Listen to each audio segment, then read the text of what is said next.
Ei pessoal, tudo bem? Hoje a gente vai falar um pouquinho sobre esse livro daqui, que é O Apanhador no Campo de Centeio, do Salinger.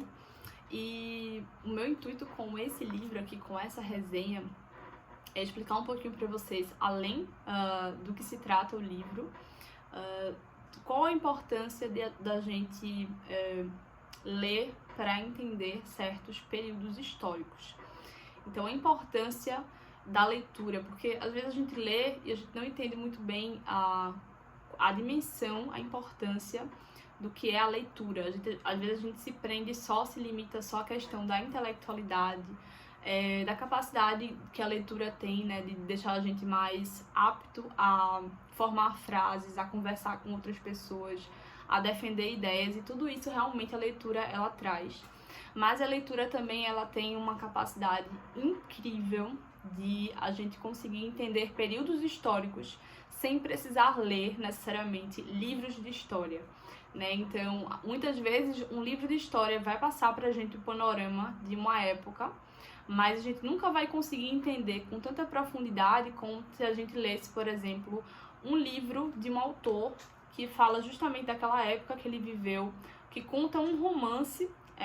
A intenção dele às vezes não é narrar um período histórico, mas contar um romance, e que no pano de fundo desse romance a gente consegue captar a essência da história em que aquele personagem, que aquele autor estava vivendo.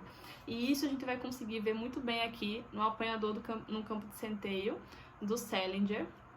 E o meu intuito é, depois de resenhar esse livro aqui, resenhar o Grande Gatsby, do Scott Fitzgerald, que também é outro livro muito importante para a gente entender uma outra sociedade de uma outra época, muito próximos às épocas, né?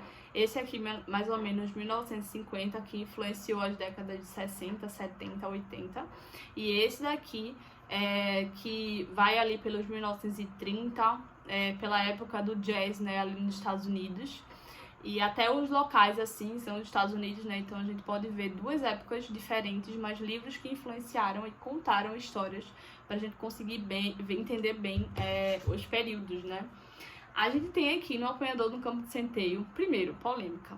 Muita gente não gosta desse livro, porque é um livro que ele vai tratar de uma época muito difícil, e que algumas pessoas, quando elas mesmas passam por essa época, elas tendem a olhar o próprio passado delas com um certo preconceito, que é a época da adolescência.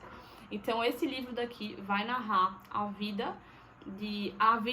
na verdade, um final de semana específico de um adolescente, que é o Holden Caulfield, eu acho que é assim que se pronuncia, tá? Então, o Holden, ele tá aqui migrando dessa parte da infância para a idade adulta. Então, ele é um adolescente típico. Esse livro é narrado pelo próprio Holden, então ele tem aqui muitas gírias, muitas linguagens tipicamente de adolescente. O Holden vai narrar esse livro daqui, e a gente vai ver aí essa peregrinação do Holden durante um final de semana específico, em que ele tá para ser expulso da escola. Eu já li esse livro há algum tempo, mas eu acho que é isso. Ele tá para ser expulso da escola, e ele vai levar uma reclamação, um esporro muito grande dos pais quando chegar em casa.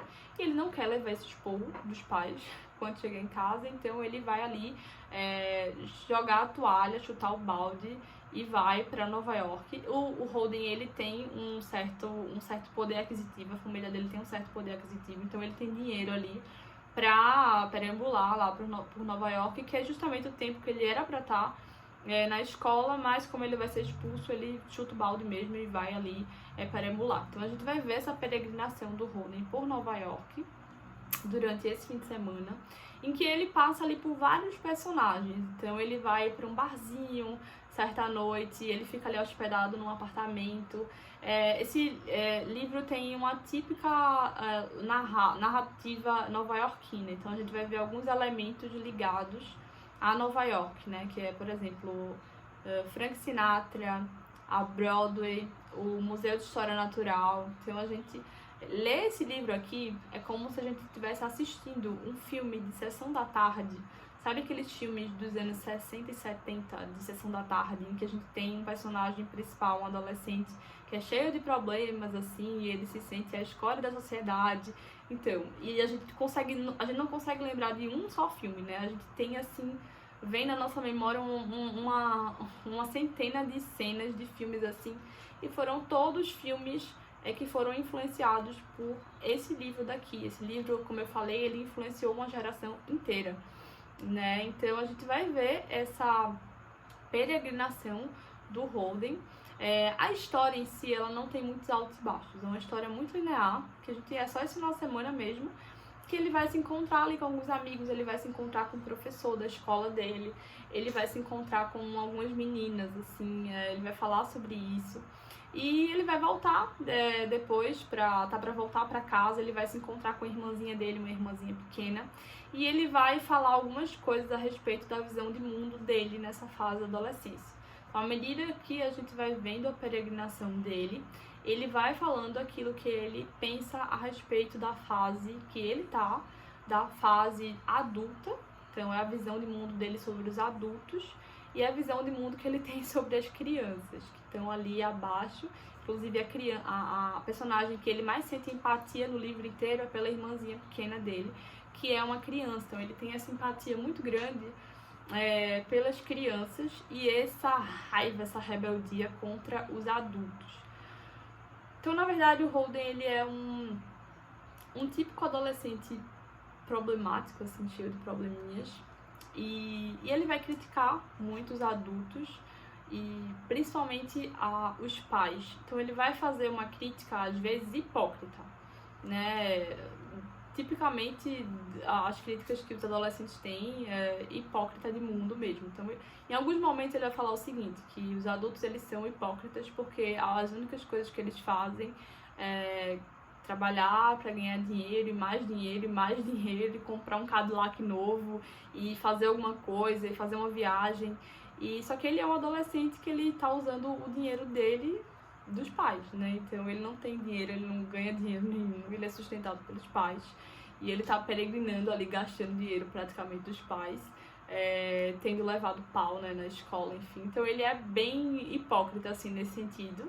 Só que em muitos momentos também ele é correto no julgamento dele. A gente pode ver, por exemplo, que ele tem uma visão de mundo, ele vai falar aqui em alguns momentos da figura de Jesus, por exemplo. Então ele tem ele fala de rezar, ele fala de Jesus, porque a gente tem na mente que o adolescente é uma pessoa que não tem uma cabeça muito bem formada a respeito de religião. Ele está formando, assim como outras coisas, a cabeça dele a respeito de religião, de política, de tudo mais. Então ele vai, justamente, o Salinger, ele vai trazer uma visão de mundo do Holden pela religião como algo que ainda não está muito bem formado. Então, em alguns momentos ele fala com certo escárnio, mas ele fala, né? E ele fala como uma pessoa que, dentro de casa, ele não tenha recebido uma educação muito clara a respeito disso. É como se os pais dele não tivessem muito preocupados com isso. Porque ele fala em muitos momentos, a gente sente em muitos momentos que o Holden, ele é um pouco deixado de escanteio, assim. Como eu falei, a gente pode lembrar um pouco dos filmes que a gente assistia à sessão da tarde e a gente vai ver um adolescente que ele é escanteado pelos pais. A gente basicamente vai ver esse padrão de pai que trabalha muito e deixa a educação dos filhos a relento da escola ou do mundo, né? Então ele não tem muito tempo para cuidar do adolescente. Então essa visão de mundo é uma visão de mundo muito interessante. Então a gente tem dois lados. A gente tem um lado de um adolescente que não sabe muito bem o que falar da vida, ele não tem essa condição, ele ainda é sustentado. Mas por outro lado, a visão de mundo de alguém que precisa de educação, ele precisa ser formado. E aí vem justamente o que eu queria falar sobre o título do livro, por que o título do livro é assim, e essa visão de mundo que ele tem da formação, do precisar ser formado, do precisar de ajuda. Em um momento aqui do livro, o Holden, ele vai explicar que é justamente o título, o apanhador no campo de centeio, né? Então, o Holden aqui, ele tá conversando com a irmã dele, que é essa personagem que eu já falei, pela qual ele tem mais empatia. E ele vai falar sobre uma musiquinha que ele lembrou, e que o trecho da música é assim: se alguém apanha alguém que vem pelo campo de centeio, E a Phoebe, que é a irmãzinha dele, fala: é um poema do Robert Burns. E ele diz: eu sei que é um poema do Robert Burns. E ele vai falar pra ela o que é que ele imagina dele, o que é que ele queria ser, né, levando em consideração o trecho dessa música. Enfim, eu fico imaginando um monte de criancinhas brincando de alguma coisa num campo imenso de centeio. Então ele fala que ouve a música, lembra da música e começa a imaginar um monte de criancinhas brincando num campo de centeio. Aí vocês tentem imaginar também essa cena. Milhares de criancinhas e ninguém está por ali, ninguém adulto, assim, fora eu. E eu estou parado na borda de um penhasco. Então estão as criancinhas lá brincando inocentemente. Ele é o único maiorzinho lá, né? Que ele é adolescente, na verdade ele se acha adulto. E ele tá na borda de um penhasco. Ele fala que é um penhasco maluco, tipo assim, um penhasco surreal. O que eu tenho que fazer é que eu tenho que pegar todo mundo se eles forem cair no penhasco. Quer dizer, se eles estiverem correndo e não olharem para onde vão, eu tenho que aparecer de algum lugar e apanhar eles. Era a única coisa que eu ia fazer o dia todo. Eu ia ser o apanhador no campo de centeio. Eu sei que é doido, mas é a única coisa que eu queria ser de verdade. Eu sei que é doido. Ele fala. E essa parte é muito interessante, porque ele é o maiorzinho ali, ele se imagina, ele tem essa consciência de que existe fase na vida que você precisa de um apanhador no campo de centeio.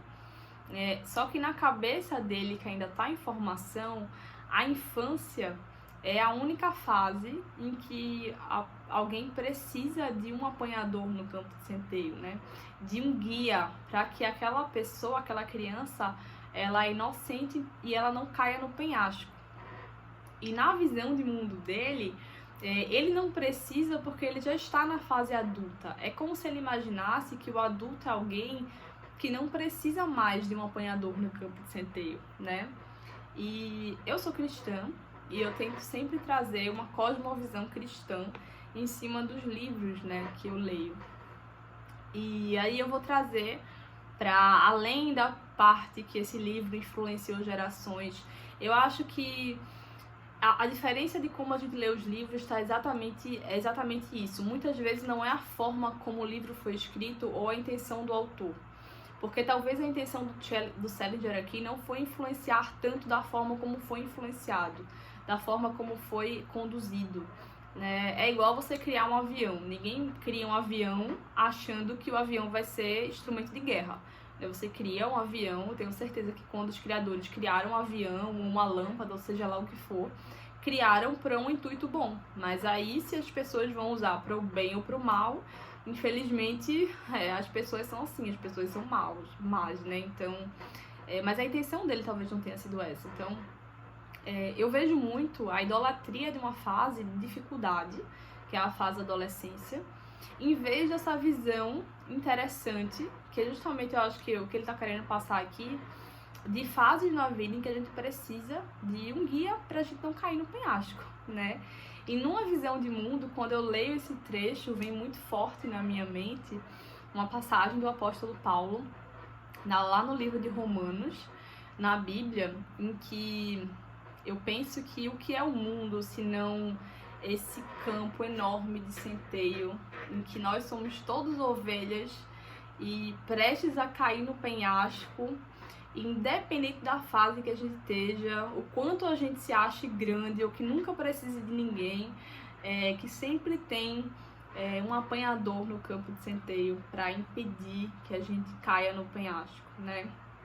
E como a gente em algum momento da vida pode se sentir um pouco o Holden, não no sentido de ser um adolescente mais, ou vamos mudar de nível, né? Mas no sentido de estar em algum momento da vida perdido, né? E precisar dessa ajuda, porque talvez a visão errada do Holden sobre os adultos seja de achar que eles são hipócritas porque eles acham que não precisam de alguém para guiá-los, mas na verdade seria entender que todo mundo numa fase da vida precisa de um guia. Então eu penso muito nesse mundo como um grande campo de centeio, em que todo mundo precisa desse apanhador, né? E vem muito forte uma passagem de Romanos que diz assim, como porém invocarão aquele em quem não creram? Como crerão naquele de quem nada ouviram? E como ouvirão se não há quem pregue? Como pregarão se não forem enviados? Como está escrito, quão formosos são os pés dos que anunciam coisas boas. Então, os que anunciam coisas boas são justamente esses apanhadores que Deus envia para a terra para pensar, né? Como ele fala, vocês vão ser pescadores de homens. Então, para pensar exatamente, é justamente o termo que o Holden utiliza aqui. Eu vou ser esse pensador, né? Essa pessoa que pega ali as criancinhas que estão muito próximo de caírem no penhasco, né? Então eu vou ser esse guia, eu vou ser esse apanhador. E é justamente o título do livro, né? O apanhador no campo de centeio. É bonito se você for pensar por esse lado. E como eu falei, eu sei de muitas pessoas que interpretaram esse livro aqui e que tem histórias, né, de pessoas que se promoveram à delinquência, que viram o Holden, que é um adolescente, como um delinquente juvenil, líder de um movimento que influenciou bandidos, assassinos, enfim. Mas, gente, isso aqui... Eu posso ler Harry Potter e tirar um motivo para fazer alguma coisa ruim lendo Harry Potter, né? Então, o livro não tem nada disso. Ele é um livro normal sobre uma fase e que depende muito mais da sua cosmovisão sobre o livro, né? Você, com a minha cosmovisão, por exemplo, eu consigo tirar boas coisas daqui, mas aí vai muito mais da sua cosmovisão, porque na verdade as coisas são muito mais altas, são muito maiores do que uma fase de dificuldade que você passa, enfim. Eu consigo olhar para essa frase e essas fases dele e às vezes dá vontade até de ir ali e falar com o Holden e ser esse apanhador na vida dele, né? E falar alguma coisa para ele, mas eu acho que é um livro interessante, acho que deu para entender a essência do livro aqui. O fato dele ter influenciado gerações, de ele ter influenciado muitos filmes de sessão da tarde aí, né? Muitos livros. E da gente entender, assim, passar, se tiver algum adolescente ouvindo, que você não é o único que precisa de um apanhador no campo de centeio. Eu também preciso, todo mundo em alguma fase da vida precisa desse guia, né? E é isso. Então, leiam O Apanhador do Campo de Centeio. Eu não diria que é um livro, assim, pra você... você tem que ler esse livro antes de morrer, sabe? Porque a narrativa dele, como eu falei, é bem monótona, assim, não tem muitos altos e baixos. Tem um trecho aqui muito bonito, que é quando ele tá no Museu de História Natural. Até pensei no começo do vídeo de falar esse trecho, mas aí me veio eu tive outro insight, que foi justamente explicar o título do livro, e eu acho que foi melhor. Mas tem um trecho bem bonito quando ele tá no Museu de História Natural. Será que eu coloco o trecho aqui? Acho que eu vou falar o trecho pra vocês, peraí. Vou ler aqui do Instagram, que eu coloquei algumas... É um trecho, são vários trechos que eu juntei, então eu não vou ficar meio perdida se eu ler aqui direto. Então vamos lá. Atravessei o parque inteiro até chegar ao Museu de História Natural. Eu adorava aquele museu e conhecia sua história toda, de trás para frente. Lembro que tínhamos que passar pela Sala dos Índios para chegar no auditório, e ali, bem do ladinho da porta, você passava por um esquimó. Ele estava sentado do lado de um buraco num lago congelado e ficava ali, pescando pelo buraco. Tinha os 2 peixes ali do lado que ele já tinha fisgado. Lá em cima tinha vitrines com uns cervos que bebiam água e uns pássaros que voavam para o sul no inverno. Parecia mesmo que eles estavam todos voando para o sul, e se você abaixasse e meio que olhasse para eles de cabeça para baixo, parecia que eles estavam com mais pressa ainda de voar para o sul. Só que a melhor parte naquele museu era que tudo ficava direitinho como estava. Ninguém se mexia. Você podia ir lá 100.000 vezes que aquele esquimó ainda ia ter acabado de pegar aqueles 2 peixes, os pássaros ainda iam estar a caminho do sul e os cervos ainda iam estar bebendo água. Nada ia estar diferente. A única coisa que ia estar diferente era você. Então é bem bonito, né? Esse trecho dá vontade de ler. Eu gosto de colocar trecho porque é um insight que me dá assim, vontade de ler. Então é isso. Leiam O Apanhador no Campo de Centeio, é um clássico. E depois leiam O Grande Gatsby, do Scott Fitzgerald, que vai ser o próximo livro que eu vou resenhar aqui. Inclusive eu vou resenhar quando eu terminar de gravar esse vídeo, pra não passar tanto tempo mais sem gravar vídeo pra vocês. Tchau, tchau.